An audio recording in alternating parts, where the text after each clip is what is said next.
Welcome to my channel your eco tutor. ഇന്ന് നമ്മൾ പറയാൻ പോകുന്നത് മാക്രോ എക്കണോമിക്സിലെ ആദ്യത്തെ ചാപ്റ്ററായിട്ടുള്ള ഇൻട്രൊഡക്ഷൻ ടു മാക്രോ എക്കണോമിക്സിനെ കുറിച്ചാണ്. അതിൽ വരുന്ന ടോപ്പിക്സുകളാണ് meaning of macro economics, emergence of macro economics, importance and scope of macro economics. ആദ്യം നമുക്ക് മാക്രോ എക്കണോമിക്സിൻ്റെ മീനിങ് എന്താണെന്ന് നോക്കാം. The term derived from the Greek word macros, which means large. വലുത് എന്നർത്ഥം വരുന്ന ഗ്രീക്ക് പദമായിട്ടുള്ള മാക്രോസിൽ നിന്നാണ് ഈ വാക്ക് ഉത്ഭവിച്ചിട്ടുള്ളത്. It was firstly used in economics literature by Ragnar Frisch in 1933. 1933 Ragnar Frisch ആണ് മാക്രോ എന്നുള്ള വേർഡ് എക്കണോമിക് ലിറ്ററേച്ചറിൽ ഉപയോഗിച്ചത്. Macro economics is the study of the behaviour of the economy as a whole. Macro economics എന്ന് പറഞ്ഞാൽ എന്താണ്? It is the study of the behaviour of the economy as a whole. ഒരു എക്കോണമിയെ മൊത്തം സ്വഭാവത്തെക്കുറിച്ച് പഠിക്കുന്നതാണ് macro economics. It covers variable like total employment, total consumption, total savings, aggregate demand and general price level. ഇതിൽ വരുന്ന variables ആണ് total employment, മൊത്തം ജോലിയെക്കുറിച്ചും, total consumption, മൊത്തം ഉപഭോഗത്തെക്കുറിച്ചും, ടോട്ടൽ സേവിങ്സിനെ കുറിച്ചും, aggregate demand and general price level. ഈ വേരിയബിൾസ് എല്ലാം macro എക്കണോമിക്സിലാണ്. ഈ വേരിയബിൾസിനെ കുറിച്ചെല്ലാം പഠിക്കുന്നത് മാക്രോ എക്കണോമിക്സിലാണ്. Then we move on to the emergence of macroeconomics. Macro economics എങ്ങനെയാണ് നിലവിൽ വന്നത് എന്നുള്ളതാണ് ഇനി പറയുന്നത്.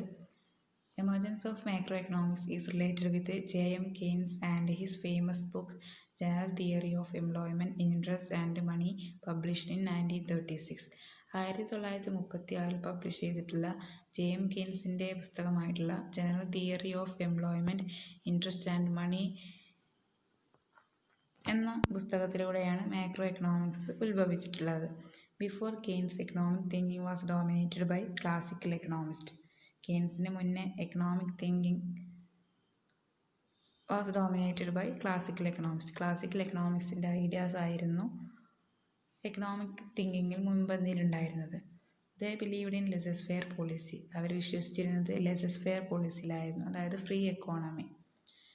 ദേ argue to that invisible hand will ensure equilibrium and full employment in the market.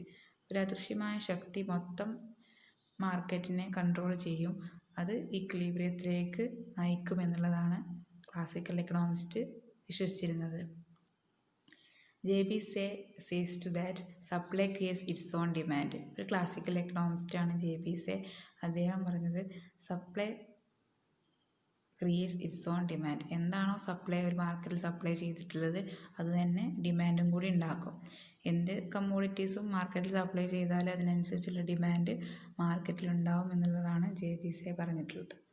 All labours who are ready to work will find employment and all factories will be working at their full capacity.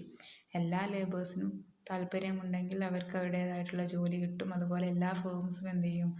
They are working with their full capacity. അവരുടെ full കപ്പാസിറ്റിയിലാണ് work ചെയ്തിരുന്നത് എന്നാണ് ജെ.ബി. Say പറഞ്ഞിരുന്നത്.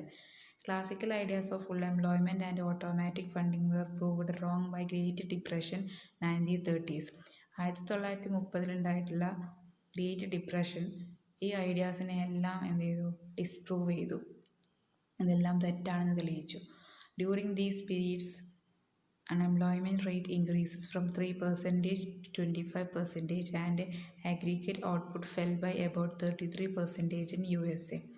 ഈ ഒരു പീരീഡിൽ USA-യിലെ unemployment rate 3% നിന്നും 25% increase ചെയ്യുകയും അതുപോലെ അഗ്രിഗേറ്റ് ഔട്ട്പുട്ട് 33% കുറയുകയും ചെയ്തു.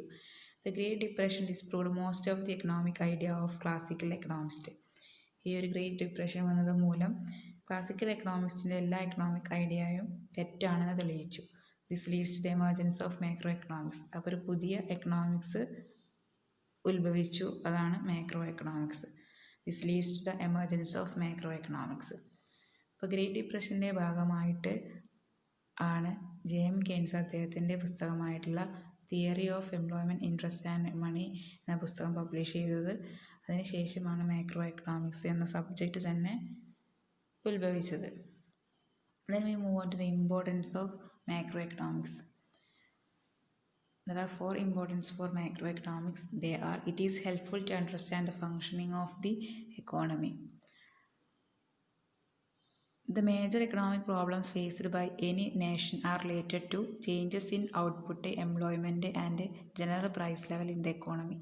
ഒരു എക്കോണമിയിലെ ജനറൽ പ്രൈസ് ലെവൽ, അതുപോലെ ഔട്ട്പുട്ട്, എംപ്ലോയ്മെൻറ്റ് എന്നിവയിലുള്ള മാറ്റം എക്കണോമിക് പ്രോബ്ലത്തിനെ അഫക്റ്റ് ചെയ്യുന്നുണ്ട്. ഈ വേരിയബിൾസ് എല്ലാം മാക്രോ എക്കണോമിക്സിലാണ് നമ്മൾ പഠിക്കുന്നത്. അതുകൊണ്ട് തന്നെ മാക്രോ എക്കണോമിക്സ് പഠിക്കുക എന്നുള്ളത് ഇമ്പോർട്ടൻ്റ് ആണ്.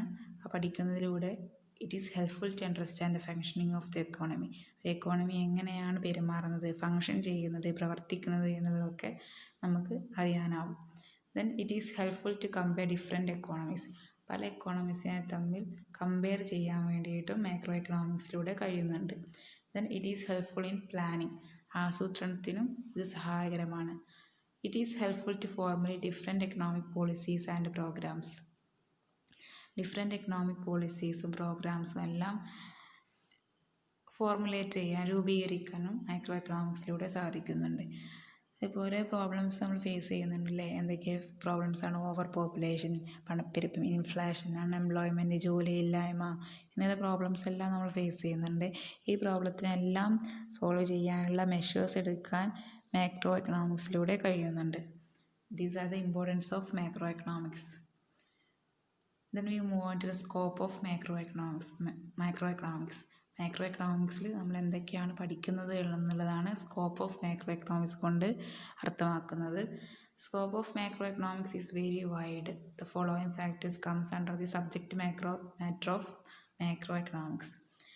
മാക്രോ എക്കണോമിക്സിൽ വരുന്ന സബ്ജക്റ്റുകൾ എന്തൊക്കെയാണ് എന്നുള്ളതാണ് ഇനി നോക്കുന്നത്. ഫസ്റ്റ് വൺ, നാഷണൽ ഇൻകം, ദേശീയ വരുമാനം. Different concepts of national income, measurement of national income, composition of national income, etc. comes under the subject matter of macroeconomics. National ഇൻകത്തിലുള്ള പല കൺസെപ്റ്റുകളും അതുപോലെ എങ്ങനെയാണ് നാഷണൽ ഇൻകം കാൽക്കുലേറ്റ് ചെയ്യുന്നത് എന്നുള്ളതെല്ലാം പഠിക്കുന്നത് മാക്രോ എക്കണോമിക്സിലൂടെയാണ്. Then second one, employment. Theories of employment, determinants of employment and unemployment are the important issues in macroeconomics. എംപ്ലോയ്മെൻറ്റിലെ തിയറീസ് എന്തൊക്കെ, അതുപോലെ എംപ്ലോയ്മെൻറ്റിൻ്റെ ഡിറ്റർമിനൻസ് ആയിട്ടുള്ള ഫാക്ടേഴ്സ് എന്തൊക്കെ എന്നുള്ളതെല്ലാം പഠിക്കുന്നത് മാക്രോ എക്കണോമിക്സിലാണ്. Then third one, general price level, inflation and deflation, its cost and impact comes under the subject matter of macro economics.